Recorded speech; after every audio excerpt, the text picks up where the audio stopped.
నియోజకవర్గం నుంచి మన వైఎస్ఆర్ పార్టీ తరఫు నుంచి అందరికీ దసరా పండుగ శుభాకాంక్షలు తెలియజేస్తూ ఈరోజు మన జగనన్న గారు వైఎస్ఆర్సీపీ పార్టీ తరఫున డిజిటల్ బుక్ అనేది తీసుకొచ్చినారు. దీన్ని మేము ఈరోజు హిందూపురం నియోజకవర్గంలో ఆవిష్కరిస్తూ ఇది డిజిటల్ బుక్ అనేది మన వైఎస్ఆర్సీపీ కార్యకర్తలకి మన జగనన్న ఒక అండగా నిలిచేందుకు తీసుకొచ్చినటువంటి బుక్ అన్నమాట.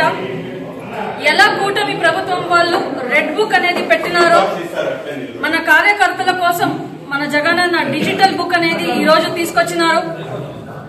ఈ డిజిటల్ బుక్ ఉపయోగం ఏమిటంటే ఎవరైతే నష్టపోయినారో మన కార్యకర్తలందరూ వాళ్ళందరూ ఈ క్యూఆర్ కోడ్ ని స్కాన్ చేసుకొని లేకుండా ఉంటే ఒక విఆర్ఎస్ నంబర్ ఉంటుంది.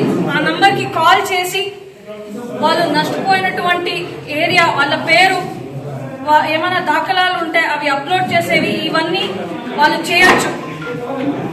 దీనివల్ల వచ్చే ఉపయోగం ఏమిటంటే రెడ్ బుక్ అంటే ఫిజికల్ బుక్ అన్నమాట, చేతిలో పట్టుకునేది వాళ్ళు. కానీ ఇది క్లౌడ్ లో టెక్నాలజీతో స్టోర్ అయి ఉంటుంది, ఎప్పటికీ ఉండిపోతుంది.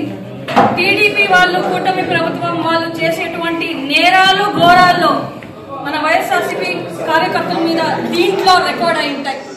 ప్రతి ఒక్కరూ దీన్ని ఉపయోగించుకోవాలి, మన వైఎస్ఆర్సీపీ కార్యకర్తలు నష్టపోయిన వాళ్ళు అని నేను కోరుకుంటాను.